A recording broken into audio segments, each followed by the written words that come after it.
Welcome to the Smart Money Tribe podcast. I'm your host, Arese. I'm the founder of smartmoneyafrica.org, a financial education platform tailored to the African millennial woman. But I'm probably best known as the author of two best-selling personal finance books, The Smart Money Woman and The Smart Money Tribe. I love having money conversations that encourage African women to think bigger and become the chief financial officers of their own personal economies.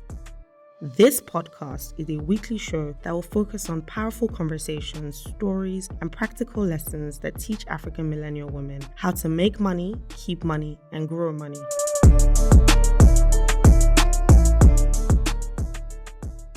Hi, potties. Hope everyone is doing amazing. Who else loves it when their different jobs kind of collide or mesh in a positive way? So I found myself buying Netflix on Bamboo because, Bamboo is sponsoring this podcast and you can buy US stocks on the Bamboo app. And I thought, actually, why not start buying stuff like Netflix, which I need to start investing in because they're investing in African content like The Smart Money Woman. I hope you guys are just as excited as I am about the show coming to Netflix. Yay! Can't wait. Anyway, my next guest today is fabulous. Her name is Eniola Mafe. She works at the World Economic Forum and she's such a brilliant babe. You know how much I love those. Eniola is a strategist and international development leader with a track record in facilitating high-level policy dialogue and partnership building to accelerate Africa's transformation agenda.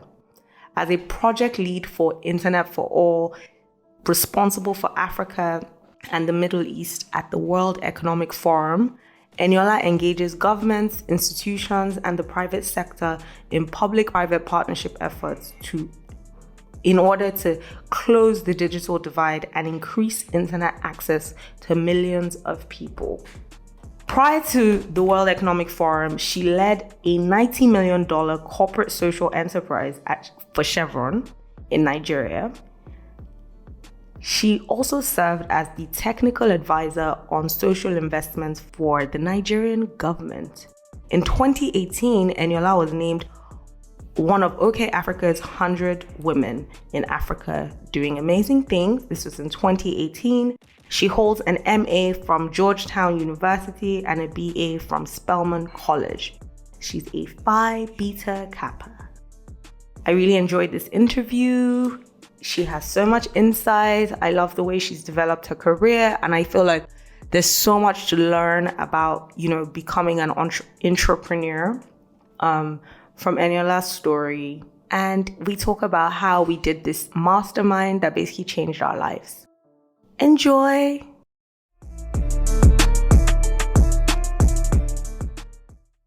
Hi, Eni.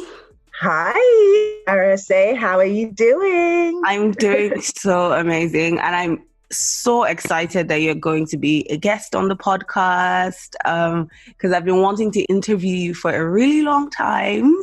And we're finally doing it. So yay. Yay.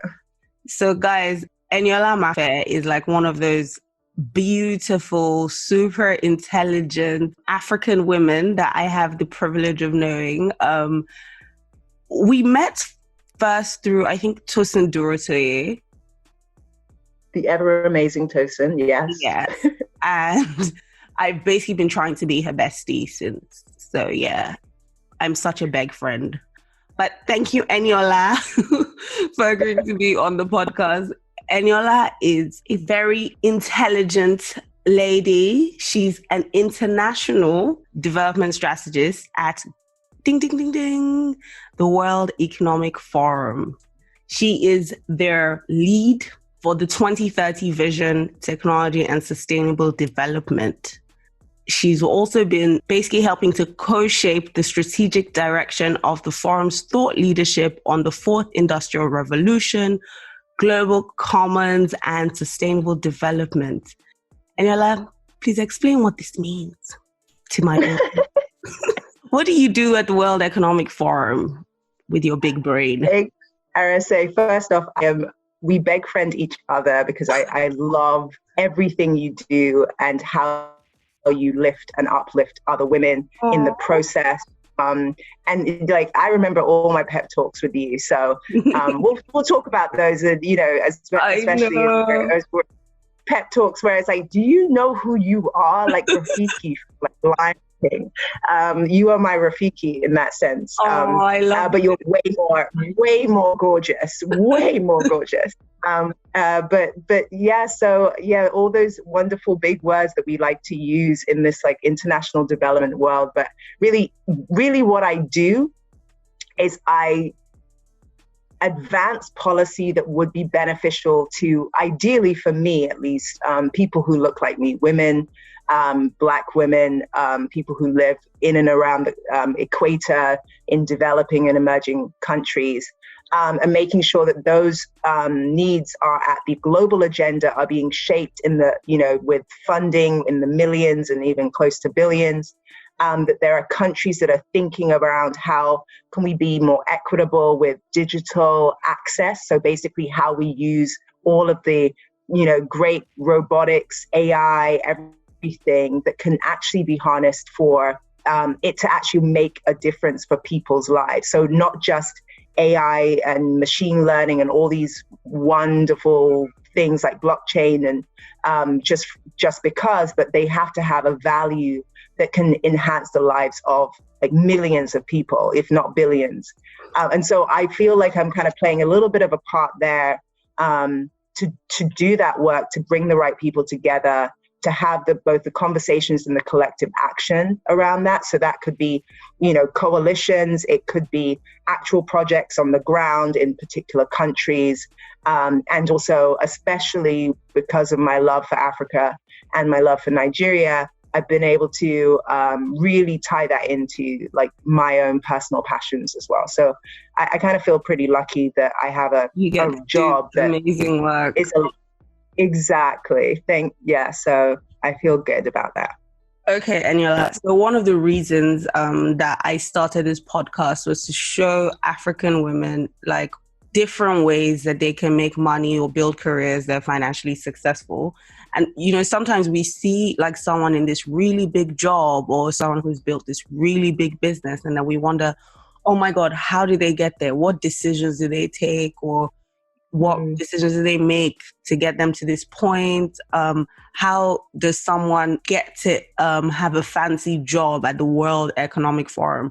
I know you've gone to many schools, or London Business School, INSEAD, Harvard, Columbia, China, Europe International Business School, the works.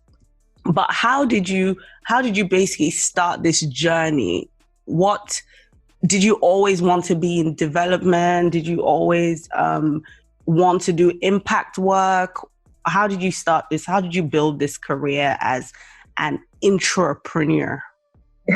Thank you. First off, I'm Nigerian, so that's why I'm collecting degrees, because I will not be my mother's daughter if I didn't do that. No, but so to be honest with you, and the decision to making a career, I feel like it was a combination. I had an idea of certain things that I wanted to feel while working, which was a sense of purpose.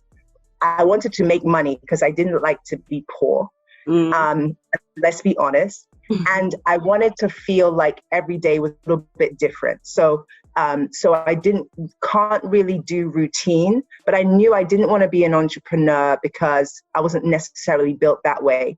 So hence why I guess this term of entrepreneur makes a lot of sense for me. But when I first started out, I was kind of led by those. Like, I'm very I really want to be passionate about what I'm doing. So when I graduated from high school, and then I did a gap year for 1 year and traveled for about 5.5 months in Australia. I was about maybe like 17, 18. And I backpacked through Australia, New Zealand, Fiji. They kicked us out of Singapore because of SARS at the time. Wow. And this was in like 2003, I want to say. So I worked for a while. A-levels. So was this before university? So this was before university. In between A-levels and university, I took a gap year. So I worked for a bit and to be able to earn the money, able to travel. And so I did 5 months of backpacking. And so I think that was really critical for me because number one, it meant I wouldn't go straight from high school from A-levels into college. And also I didn't quite know what I wanted to do. So I was trying to give myself a little bit more of like grace while also speaking to my Nigerian parents, one who has a PhD, the other who has a mechanical master's. So I was like, how do I buy time? So that was initially the thinking. And then it actually opened eyes to this global, I'd always been global, but like this global interactivity. So I saw a lot with how things were interconnected, the experiences of Aborigines or Maoris and myself, and around race, around equality, around access, all those things, right? So I think it was the seed that got that was planted during that gap year. And then I went to school at Spelman College, which is a historically Black university in the States. And so that was because it was all women, all Black, generally all Black women. And I remember like the first day coming in, our dean had said, look to your left or the right, how many of you are Black? It was like 90%. How many of you are women? It's like 100%. And then how many of you were top of your class? And it's like 70, 80%. And she was like, for the next 4 years, figure out what else makes you special and what's going to be your contribution to this world. And I was like, oh, I'm sorry. Excuse me, ma. Excuse me, I'm 19 and I'm just trying to catch cruise. But what is this? So it was just this sense of like, that was already planted in me. So I think I always knew that whatever I was going to do, it's going to have passion. I had to be passionate about being a global citizen. 2, I had to make some money. So I ended up finding myself on Wall Street, which answered the second part. With money, but it didn't quite answer the first part, which was fully passion. So I got half of the equation right.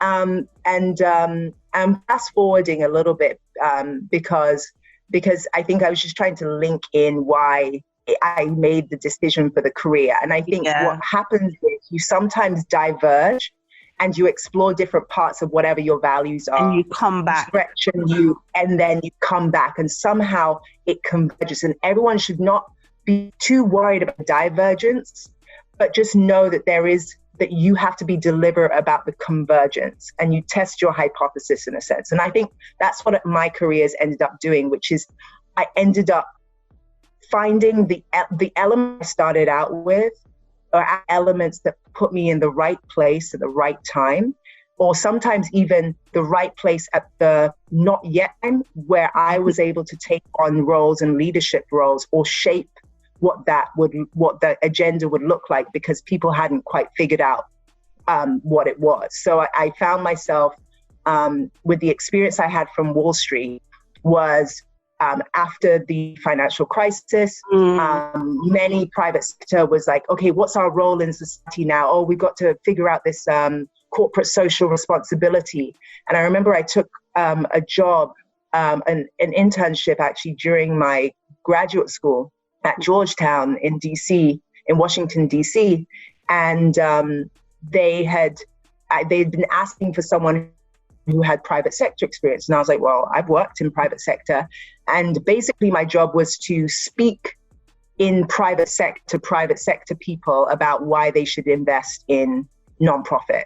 And I was like, okay, that seems like an easy enough role. That ended up developing into a role, to the kinds of roles you probably see now, which is social impact, which is triple bottom line, which is a whole like industry of like corporate social responsibility. But back then it was still kind of slightly fledgling and still kind of new, where if I had to apply for that job now, if I had to have applied to that job these days, I would have had to have so much, experience and so many qualifications in the space.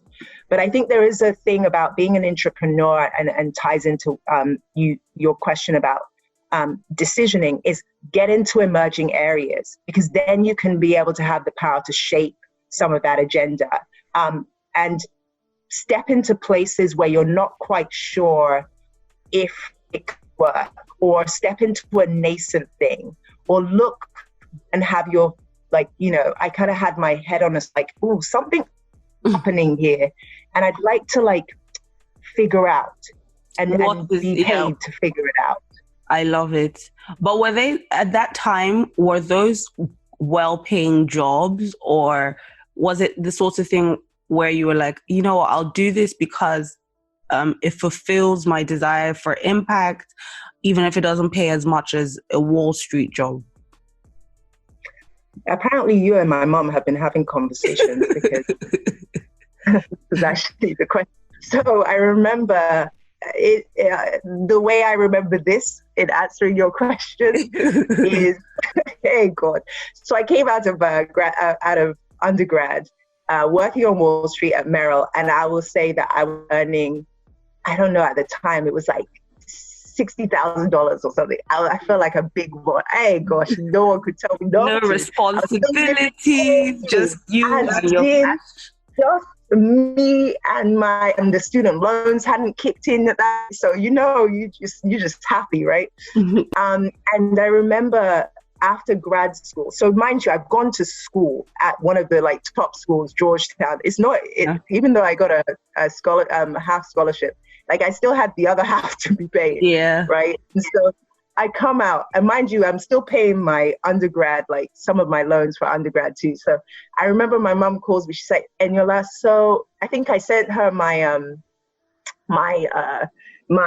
offer. First off, I would not advise sending your parents offer to your parents, your offer letters ever, no matter how it is. Please just keep that one to yourself. Just FYI. Don't tell anyone I sent you to go and be giving your parents your offer letters, especially ones who have degrees in things that investigative degrees. And so she looked at it and she said, "Wait, so explain this to me, Eniola. So you went to grad school to earn less than what you did in undergrad, Abby?" I said, well, yes. And she said, okay. And then that was the end of the conversation.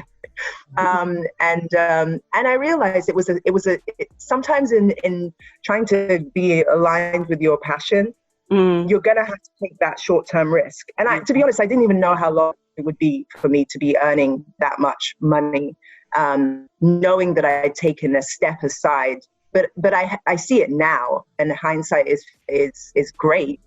But it did that investment did pay off, but it did take a while, certainly. Yeah. So basically, you felt like you took a step back to take several steps forward in the future. Exactly.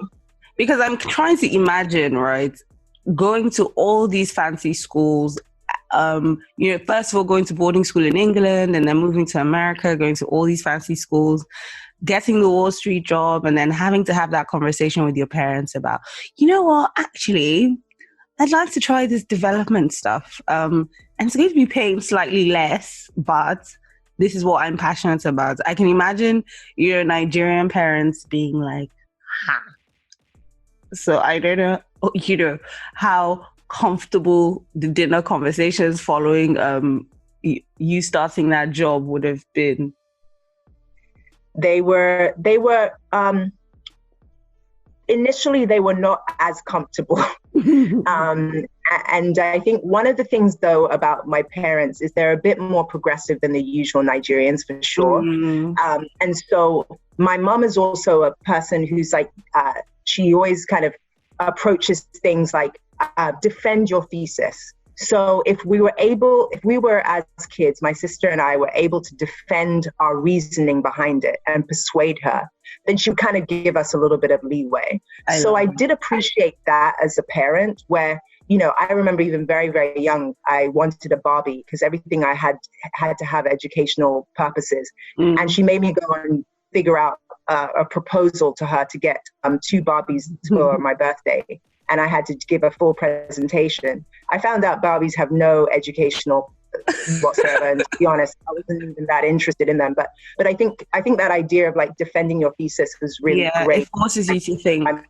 Exactly. It forced me to think and also figure out what is it for me and how well, if I can't persuade my mother of like what my approaches, how can I persuade anyone else, right? And so in a weird way, she was kind of setting me up to really kind of interrogate what it is that I wanted to do. And I appreciated that. I really did.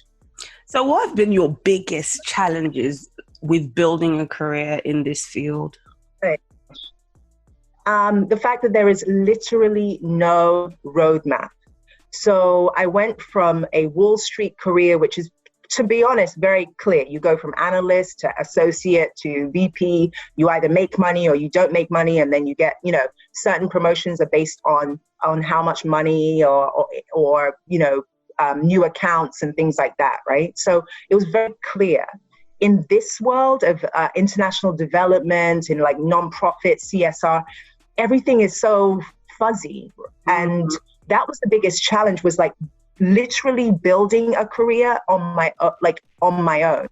I went from having a lot of mentors in the space to not really having that many mentors, having people who looked like me at all. I was always the youngest, definitely the only Black woman in meetings where I had feelings of full imposter syndrome. Mind you, right, I like blagged my way into this industry. Yes, I got a degree, but like I kind of generally blagged my way into these roles, at least for the first couple of years. And there was so much to learn, but it was such a steep learning curve without any of the typical things like mentoring or training, like that. A lot of it I had to pay for myself or cover myself, or really just network and get to know how this industry worked and how it could work for me and how I could actually affect change. So those were the biggest challenges for me. And also just not having a lot of people to look up to who look like me, who seem to have been successful doing this. I get that. I see that, not having a clear roadmap and basically having to figure out your own blueprint yourself. But in figuring that out, like through your career progression, have you been able to negotiate promotions and like increase compensation? Yes, this one. So I will say yes in negotiating promotions and increasing compensation, and I also say no. I think there were 2 phases. In my early part, I was just so happy to be there. And there's something to be said about working in altruistically driven industries and sectors. They will cover you with the excitement of, speaking to a president today, or setting up a round table with young women in human rights and all of those. And those things are really great and they feed your soul. Yeah. But there's also a struggle I had with asking for what I wanted in an altruistic way, right? Because essentially they're like, well, aren't you just happy with the mission of the work and the vision of the work? I was like, yeah, but my landlord says that my mission just bounced. So I'm not sure how, these bills still gotta be paid. Exactly. And not only are bills need to be paid, my value here has to be recognized and appreciated. And I understand the constraints because it's, there's funding constraints, there's all of those. So I think when I worked with a nonprofit the first time, I understood, because I can kind of see where people were definitely earning a little bit more because I came with a lot of experience in private sector, Wall Street, all of those. And I could show that I had an income that before that was, allowed me to negotiate.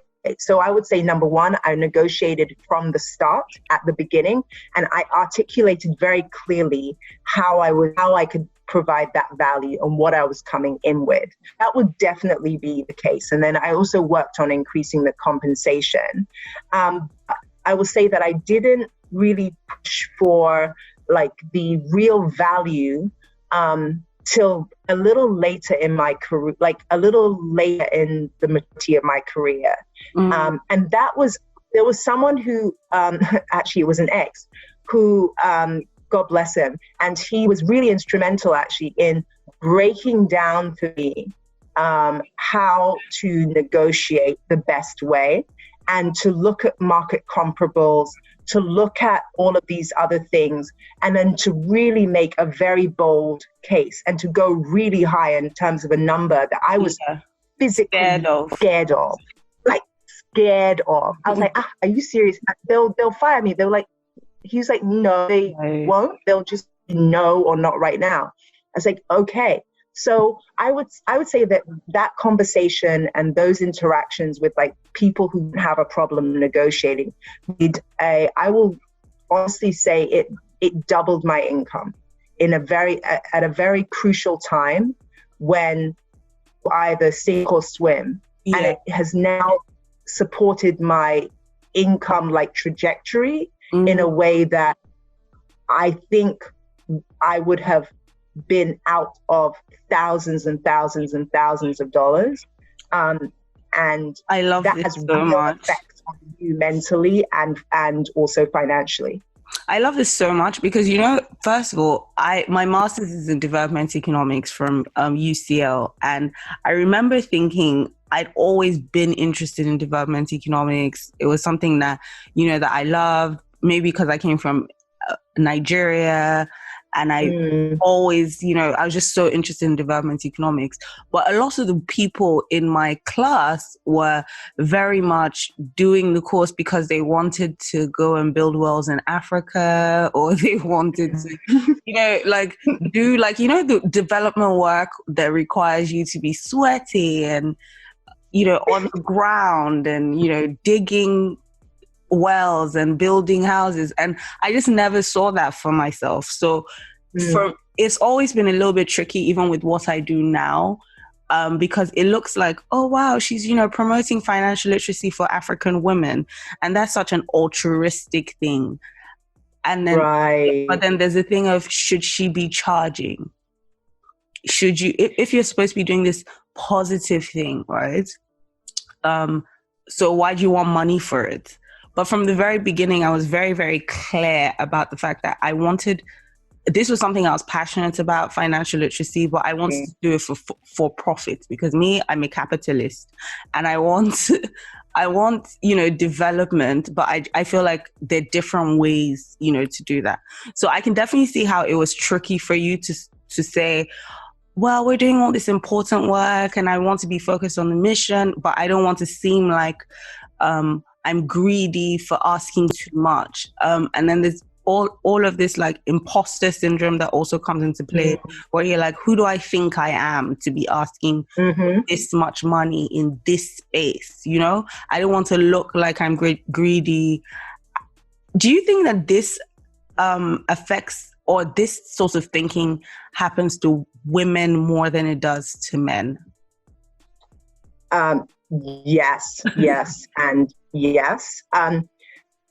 Especially in this space. So I had so many revelations when you were talking, because you said providing financial literacy and access to African women, right? Yeah. And we don't turn around and ask Bank of America or Wachovia, which is what they're doing, right, to populations, giving them, we don't say, well, you shouldn't earn money from that. You shouldn't get transaction from that. We don't. Yeah. I think when we start putting labeling on where women or Black women or African women are doing this work, then that all automatically becomes this like, no, this would be altruistic. It's like, no, I'm providing a phenomenal service. It also, when we know from research, when people pay, even if it's a nominal fee for something, they pay more attention to it. Yeah. I'm ensuring that there's sustainability. So it's not just, I'm going to build a well in Africa, like you said, right? It's, I'm creating opportunities for people to be able to be self-sustaining, which is what we want. Yeah. And there is a business of development that people forget. Like I see it because I operate at these kind of like high levels with folks. Like those numbers are the amount of money that goes into the development industry. It is an industry, it's a business. There are banks, there are securitization, so much involved. I mean, you know, like in the whole international monetary and like development system, that has almost nothing to do with altruism, because you either get money and get the returns, or you don't, and that's really it. So I think we shouldn't be, especially for those who may be listening to this who are interested in this world of like development and others. I think you've got to. I think we have it purposely mystified, and I think there's a role for for women like us to play within this scheme, to say no, we're mystifying the fact that development is a part of an economy. If an economy does not develop, and if populations do not develop, we can't see top line growth. So rather than this altruistic approach, let's look at real business models. Let's look at real, and the people behind it are, we're not learners. So like you got to pay and compensate the people who are adding value to the fundamental elements of what makes a developed society. And that's the thing that I'm really excited about, because it's like, this stuff is tough, it's hard. And therefore, when I ask for it now, I feel like by virtue of me working with an entity as an African woman who has experience in Europe, UK, US, multiple countries in Africa, I'm your risk mitigation strategy. Like, me being in the meeting when you guys are asking only right things in English when you're in Senegal, and I say they speak Wolof and French, we may want to work on translators. I'm a risk mitigation strategy for you. Yeah. I have a proximity to the issue in a way that you, white man from Norway or Asian man from Singapore will never have to these issues. So I pay my value. Pay my value. Exactly. I love it. So let's segue into like the more personal finance questions now. Sure. What did you do with your first paycheck? So you get your Girl, I blew job. I blew it. What did you blow it on? What did you blow it on? I think maybe shoes. And maybe an Avisu. Oh, you remember Avisu? You remember Avisu? Oh my God. You're showing them our age, and you're laughing. Gosh, I think I bought some Avisu jeans, and those things, oh God. I remember they were so expensive. They were so expensive, but I wanted so badly. And I think I actually did spend my first paycheck on a pair of Avisu jeans. To be fair, this was in high school, right? Like this was like after high school. Definitely in yes. Okay. Please, yes, please, not now. But this was in high school, and I just remember being so broke that month because I don't know what I had a very here and now up to money. We all it was here. And then it's gone. So I call it the cash flow approach. The cash flow approach. I love it. So how did you make your first 1 million naira? Even if you're an international babe, you've been working internationally all this time, Geneva, the US, all of that. Let's just say it's in naira equivalent. Eniola. Yeah, of course, of course, of course. How did you make your first 1 million naira? Cool. My first 1 million naira, it was actually very interesting. I did a competition. And it was a competition about financial services and like the history of like financial services. So I entered into this kind of jeopardy.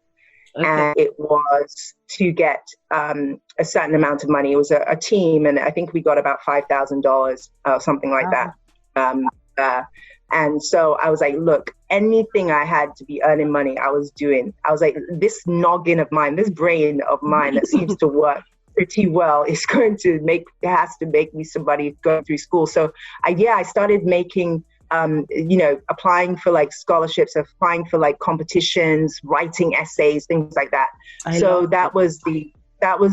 I needed to pay for school in the US, which was expensive. My parents had not been thinking about US prices of schools in their budgeting. So I had to make sure that I was supplanting that with my own hustle. So that's what I did. I used my noggin because I tried to work in a shoe store, hence what I blew money on for obesity. But I knew, I was like, this manual labor thing, I don't think it's my ministry. My calling. So let me just try and see if I can just use my knowledge and see if that could be my calling. And that ended up being it. Quick shout out to our sponsors, Bamboo. So if you follow me on Instagram, you'll know that my current obsession is the Bamboo app. Because I'm trying to get richer, not poorer. And the way the inflation and FX policies are set up in Nigeria, it's become more important to start investing in more dollar-denominated assets. So I'm currently obsessed with Bamboo. This is no joke.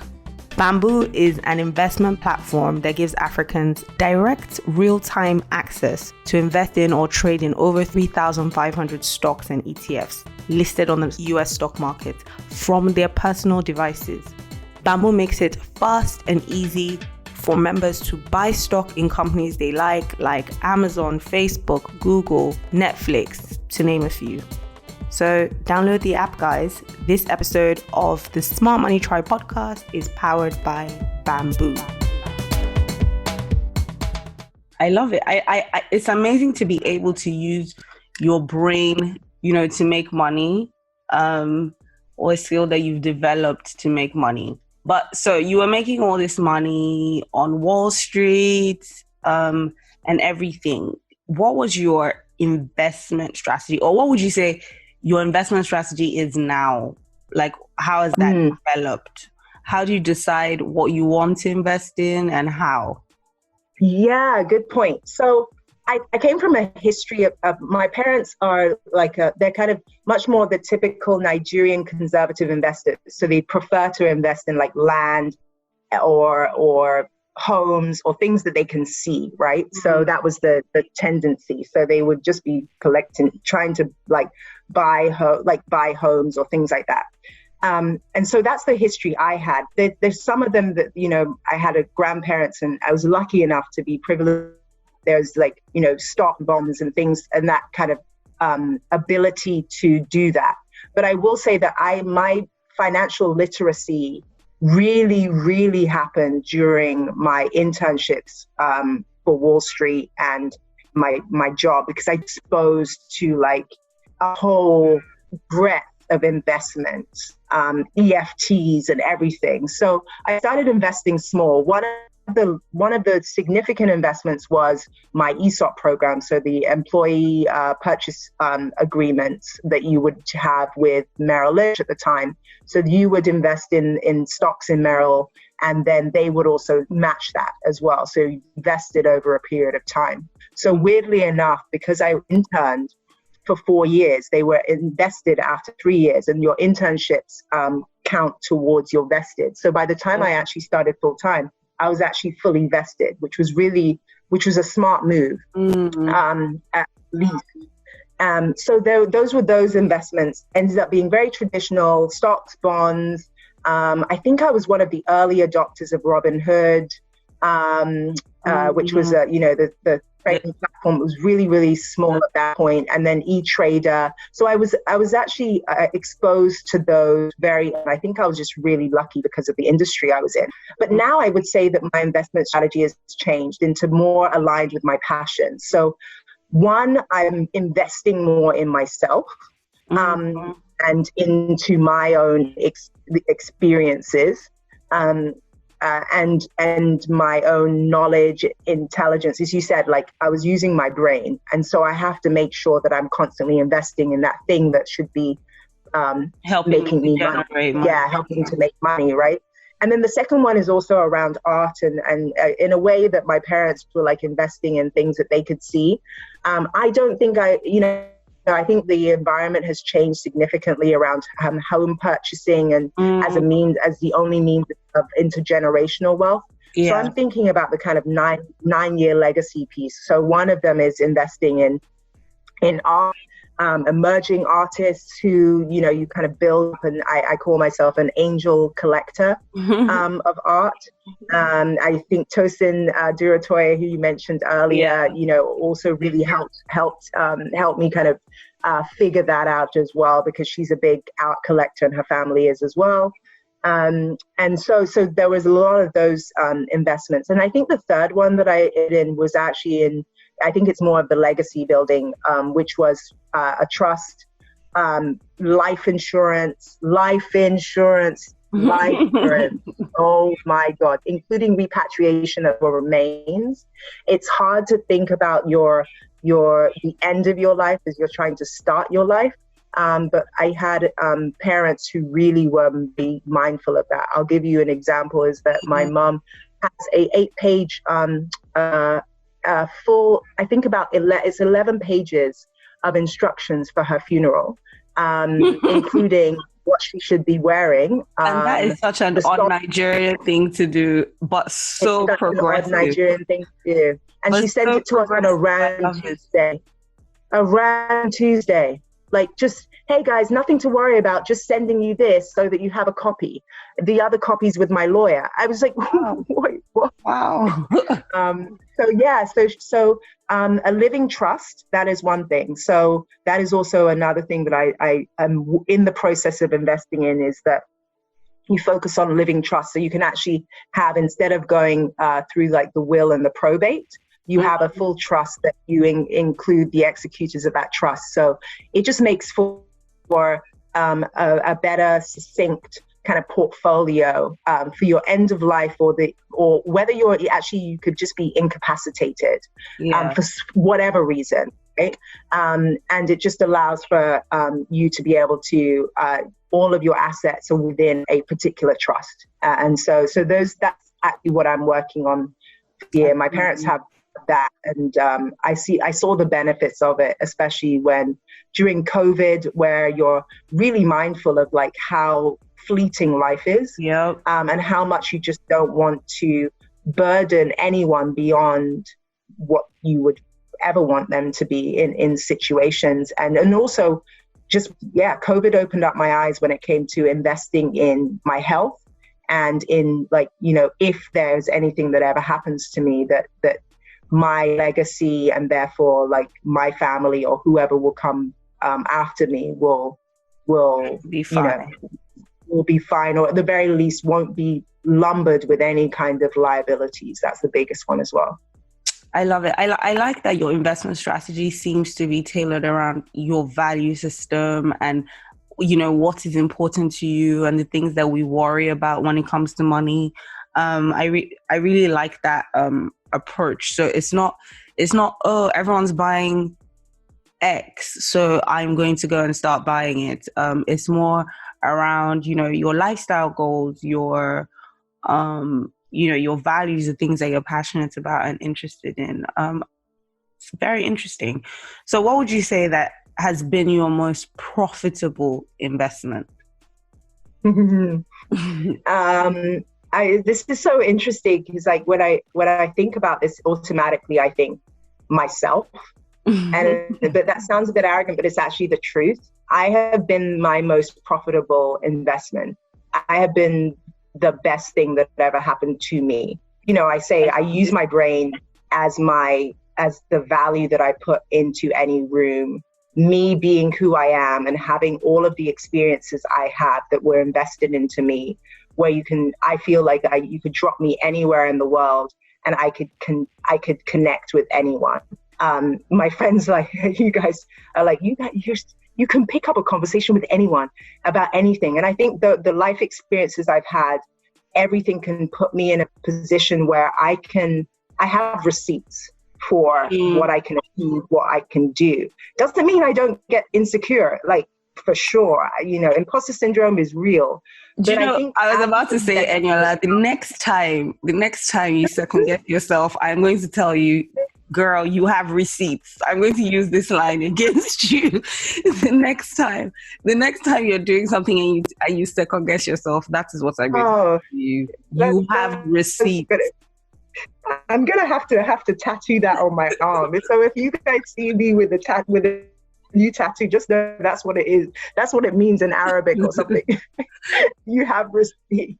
I think these are the things that we have. It's important for us to continue to remind ourselves, because I think no matter how successful you become as an African woman, I don't know, for some reason, there's still a lot of second guessing, that's going on. Oh, yes. And I don't know why. Well, it's because the biggest critic is yourself. Yeah. Probably mediated through all the voices you've heard throughout your, 20, 30, 40 years on this earth that people have been mediating. Someone was telling me that a spiritual friend of mine had been talking about, she was talking about like raising kids. And she said, kids are actually the most purest of souls when they're born, and then they start they start experiencing and navigating through life through these limiting views, and then that's what changes. So actually they are like, children are actually much more resilient and much more closest to like their most spiritual purest form of like self everything, self-worth, self-care, awareness, all of that. They're closest to their spiritual selves, and then the world kind of like beats it out of them. Fair enough. And so that's what I'm like, I have to remind myself that I am my best and most profitable investment, which means that I have to make sure my brain is healthy, my body is healthy, it's all of those things that tie into that, so that I can be profitable to other people. And I don't mean just in terms of financially, but also like in terms of just, when I know when you've been in the room, Arese, I know when what value you have provided to that. And the reason why is because you're you, and you have invested into you so that it can be kind of shared with others. And I think, and also people cannot invest where they haven't sown. So they can't reap what they haven't sown. And so And I think there's something to be said, like in talking about imposter syndrome and, the doubt that we feel and face. I think there's something to be said for also having a strong sort of tribe or network that you can that you can rely on. So when you're second guessing yourself, like you have like a sounding board to tell you what's real and what's not. Because I remember a few years ago, right? Me, you, Tosin, Chika. Oh yes, is this Lekki? Yes, it was in. So we had this mastermind. Yeah, we had this mastermind where we decided all the different things that we wanted to achieve. I don't know, was it in 2018 or 20? Yes, it was. And Ashley was there, I think, as well. Ashley, yeah. Yes. And it was just it was amazing, because every time I think back to the hours that we spent in that room, just sounding out each other's ideas and, what we want to do and all of that. Like, it's just amazing to watch everyone and see that they've since gone on, to do different versions, of that. And I forgot about that. I didn't forget, but I forgot about how how powerful that actually was. Yep. And how people don't get that every day. It blows my mind every time I think about it. And I think because the point of that mastermind was we'd reached certain points like in our careers, and we all had these different ideas, and we just wanted, to be able to sound them out. We shared strategies. Oh, maybe you should try this. Maybe you should do this. Maybe you should talk to this person. Maybe, and it was very interesting just watching everyone go on, to execute. So I think it's extremely, important to have pockets of friendships like that, pockets of tribes like that you can rely on for that, kind of concrete support. So you're not. Yeah, I mean that's what you're doing with the Smart Money Tribe. It's because money is not a thing that people are comfortable. I still am not comfortable with it, right? And it's on purpose, right? Like society creates it so that women, no matter how successful you are or you may be, they always make it uncomfortable for you to talk about money, because money connects with power, it connects with influence. It's a code word for a lot of things, access and all of these things. And so society, I think comfortable with women that have power and money. Yeah. Exact, and value. And so it was just one, to your point about the tribe. I think you are exercising and doing exactly what, it's like you do whatever, you do exactly what is said on your label, Arese. So it does exactly what it says on the box. And I think that the idea of a tribe means there's accountability, that you humble yourself to learn. And I really do surround myself by people I'm intimidated by. Like I have to be surrounded by people who are doing better or doing differently or thinking differently, and curating those people, because we can't live in this world alone. And I remember that session, because I think I was on the phone because I was away at that time. So the video call for you. And you guys, like the data service in Nigeria, I had to hold on, I think for like 6 hours, Yes. We spent almost an hour for each person. We went back to it. We made people really accountable. We threw ideas out there. And also there was a willingness to be open and vulnerable. I think that's the start, which was like, hey guys, I don't really know what I want to do here, but like, I'm just going to put it out there. And it was phenomenal to just to feel responsible for someone else's dream and help them like try to figure out what are kind of the key steps with that. And I just thought that was for me is that in that room, I knew that I was writing a second book, but I was not clear on what that second book was going to be about, in terms of that the theme was around friendship and tribe. And I remember that it was in that room that I figured it out, that it first clicked to me, that I was like, wow, actually all this stuff you've been writing, right, is pointing out, pointing to the fact that, like, our friendship circles should be our money circles. Like, our tribe affects the way that we spend, the way that we earn, the way that we invest.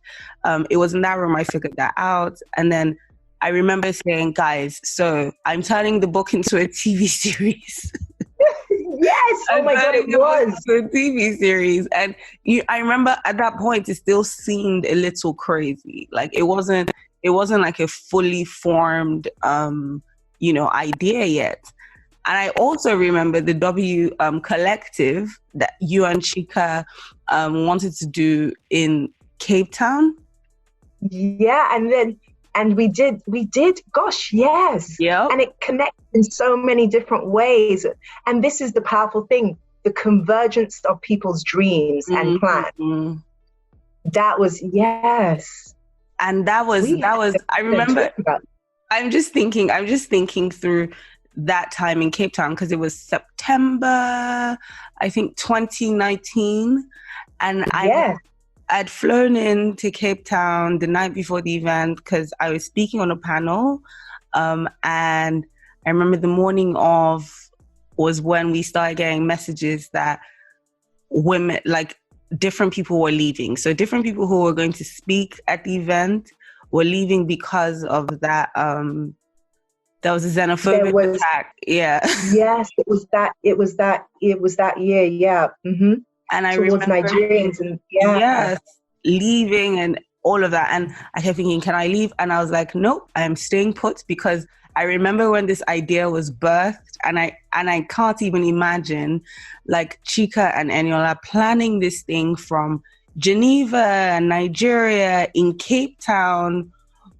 Like I can't even imagine what it would have taken to put all of it together. So I'm not going to be part of why it doesn't go according to plan. But it was such a beautiful, powerful event, at the end of the day, even with those obstacles. And it just made me, it was one of those things that I thought, oh my God, the power of, having a tribe, the power of having people show up for you, the power of, having an idea and literally just willing women to come together to make something happen. Like, that was one of my favorite events ever.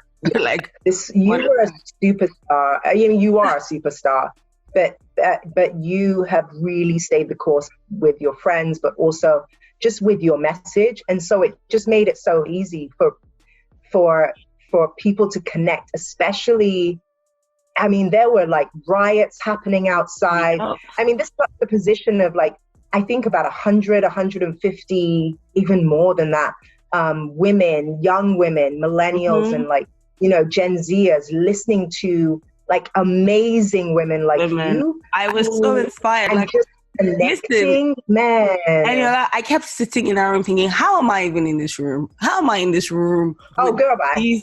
With these like caliber of women. And you see, that event even, it opened up so many different things for me. One, I remember I spoke on a panel with one of the partners at PwC in Ghana. I got a speaking engagement from your event, right? Because I met her at your event. So I went to maybe like less than 6 months later, they flew me to Ghana to speak at an event. That W Collective event, I met so many amazing women who have been so instrumental, to my journey since then, who have become really close friends. At your events. So it was... Yes, I remember. Oh my God. Everything just kind of came... You went back to Cape Town, well, again, and connected with a whole... Yeah. Mm-hmm. I didn't even realize. Like, I think what you've touched on is not only like just having a tribe, but being able to activate specific outcomes from that tribe as well. And I think that makes difference between transactional friendships and tribe-orientated friendships, right? Which is that we are communal. We're in this together. You may eat today. I will eat tomorrow. Like we will, but we generally agree. We know where we agree on and where we want to help each other and keep each other accountable. And it's like, I think that value creation as a tribe is like, oh, maybe we're figuring out the third book. It's so amazing. And I just love how we can leverage on each other's skills, each other's network. So what skills would you say that you've had to build to become, a successful entrepreneur, and even all the side entrepreneurial hustles that you're like building right now? COVID did a number on me in negative, but also mostly positive long-term means. One of which was, and it ties into the skill, integrity and consistency. The ability to stay the course. I learned that a lot from you. You are, you are resilient. Like, you are able to stay the course. And you've been successful in staying that course of, a clear mission, clear purpose, like you are in the zip code of your Nia, as I like to say. Like, Oh my so God. there's the Nia, which is one of the principles of Kwanzaa. It means purpose in Swahili, in Kiswahili, and I always feel that when you're in your zone of genius or your zone of your purpose, you just need to be in the zone. And it means you still have questions, we still have all these ideas, but if you're consistent, like the gravitational pull of your purpose, like pulls you into the last stretch, like that last mile where you don't really know where this is going to take you. And I think that that's what has been successful for me, is like not trying to get to the purpose, but like trying to get into the general vicinity of it and being consistent at it. And trying to stay the course. And I think because of that, it's built a certain level of integrity in your work. And it's something that I have really seen the value of when all else fails.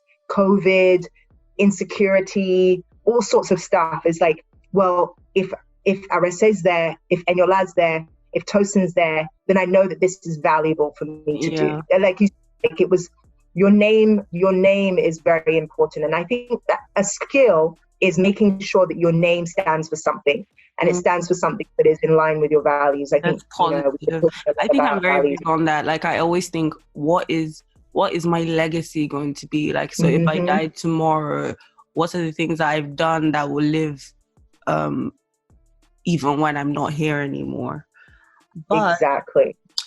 What has been your biggest money mistakes, or your mistake, or your biggest money failure? Because the thing is, we don't talk about failure enough. Like, we talk about success and all of that. But what has been your biggest, money mistake or failure?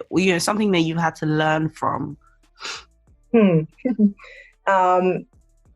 wasn't sure if I was going to talk about this, because we talk about value, we talk about what we're worth, and we talk about, being a strong Black woman, all of those things, right?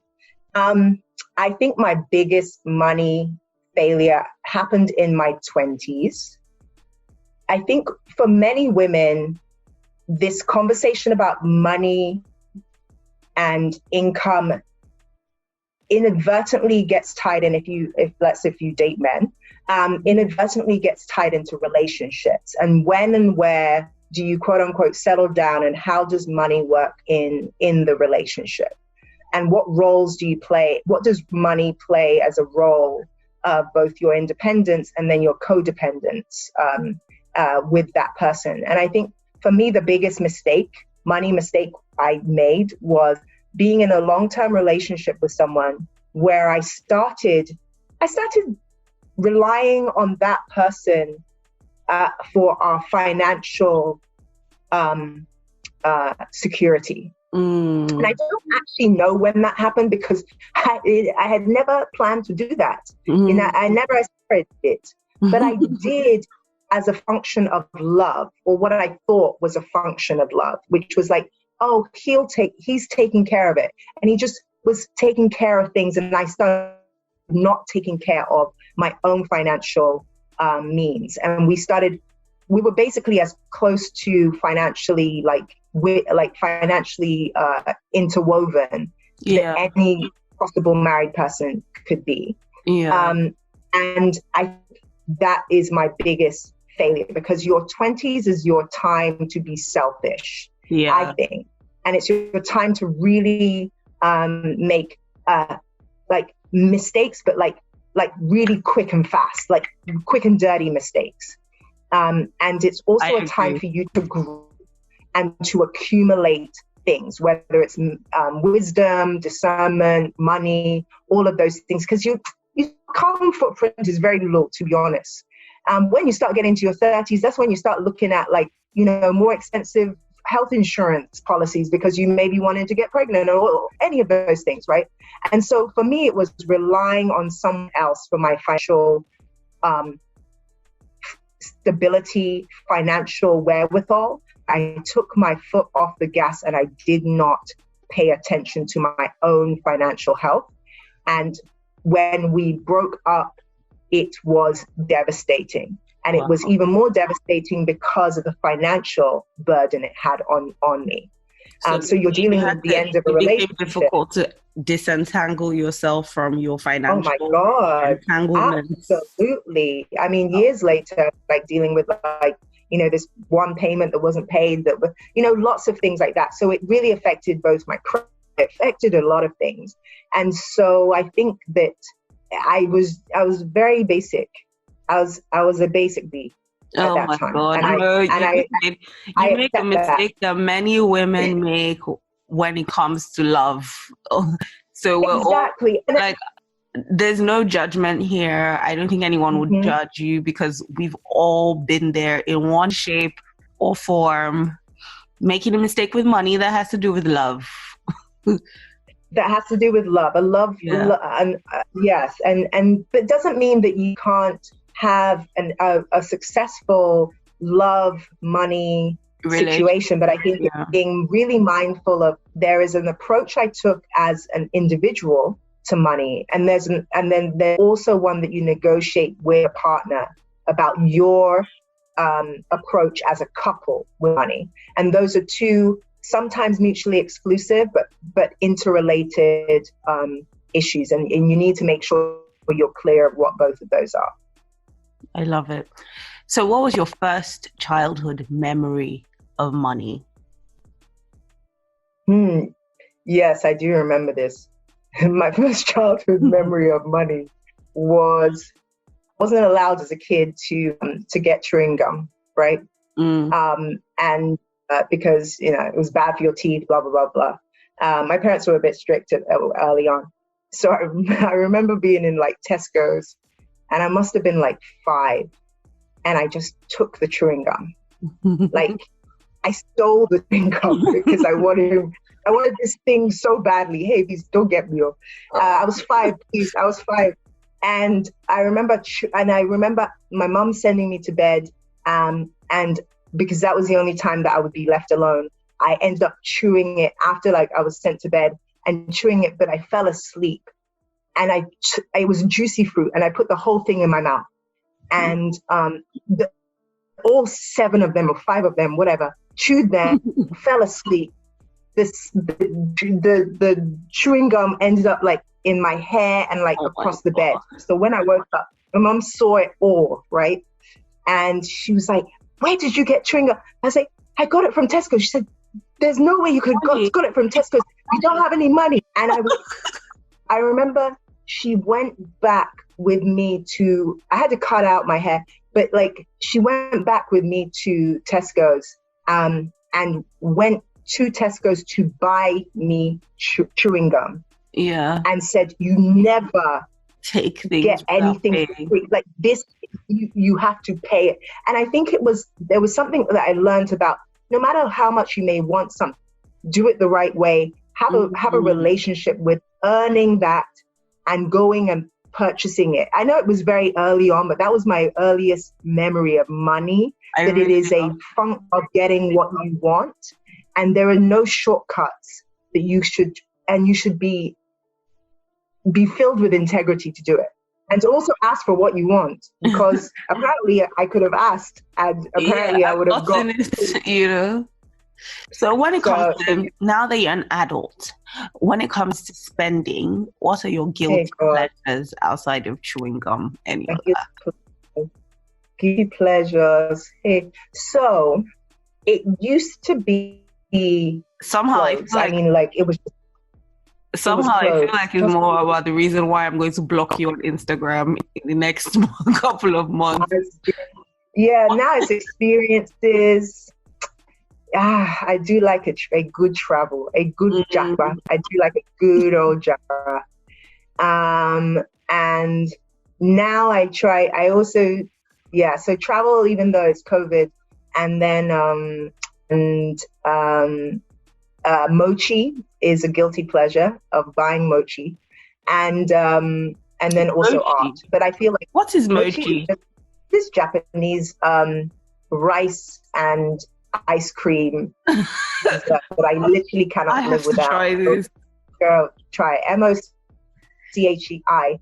It's killer. But those are my guilty pleasures. It's really experiences and art experiences as well now. But it did used to be clothes, and I've been trying to deal with my addiction, and it has been going well so far.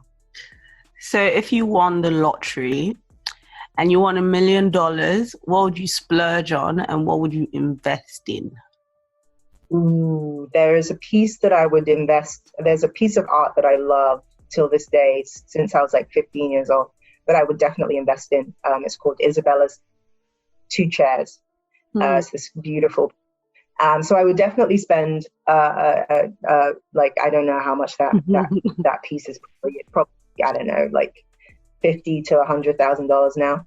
I would definitely get that one piece. But the rest I would definitely invest. As I said, like invest back in myself, my family, pay off my student loans that they said that was good debt. So, hey, there's that.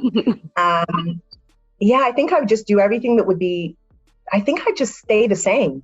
And also, let's be mindful, like if you win the lottery and you won $1 million, you're really only getting about 500,000. So let's be honest about what's happening, because there's the bonus withholding. You're actually the first person who has brought this up.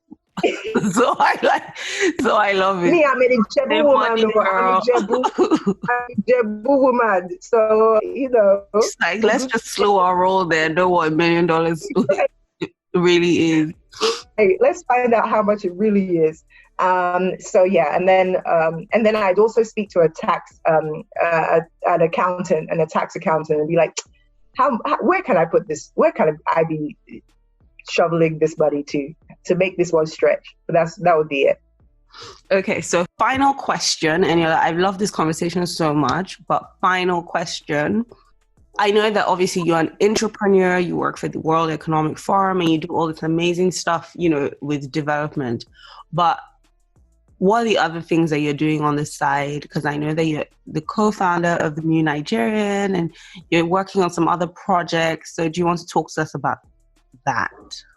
Yeah, absolutely. So the New Nigerian is a collective, started on the app Clubhouse, video dropping us last year during both COVID and SARS. And it was really just to bring together community. It's now about 40,000 people who have self-selected to look at Nigeria, the new Nigerian. What does it take? What is that mindset?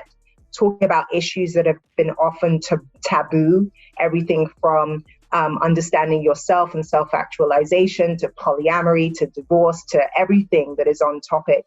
Better understand and redefine being Nigerian on our own terms. And then also, what is that new Nigeria that we want as an extension of those values that we care about? And so we've just been really blessed to be able to curate this community and to provide programming and like collective action with the group as well. And so we're in kind of a second phase where we are working with really great partners like Hive, Sikoko, and others to really bring the kind of programming we want, but also create even more community programs that connect brands and causes with that community to be able to support. So yeah, I'm super excited about that. I've got a lot of creative things that are coming up that hopefully keep this space open. You can follow my travels and everything at Eniola Mafe. Yeah, I think it's just at Eniola Mafe on pretty much every social media channel. And yeah, I'm just continue to be happy and grateful at the end of the day. I love it. I'm so excited for this interview to air because I think there are going to be a lot of people who learn from it. And this is a different type of journey that, is not very typical for most African women. And it's just been beautiful to watch. So thank you so much for coming on the podcast. I wish you luck in everything. I loved this. This was and thank you. I'm so honored to be considered for this. I don't even think it's not even an interview. We're just in. I know. Thank you. And I'm whenever you need it, I'm right there. Like, how do we support? You're doing the heavens work for sure. Thank you so much. I appreciate it. Thank you for listening to this episode of the Smart Money Tribe podcast. I hope you enjoyed it. I'm super excited about creating financial content for African millennial women who want to live a fabulous life, but also want to learn how to find the balance between spending on their lifestyle needs and building assets that could protect their financial futures.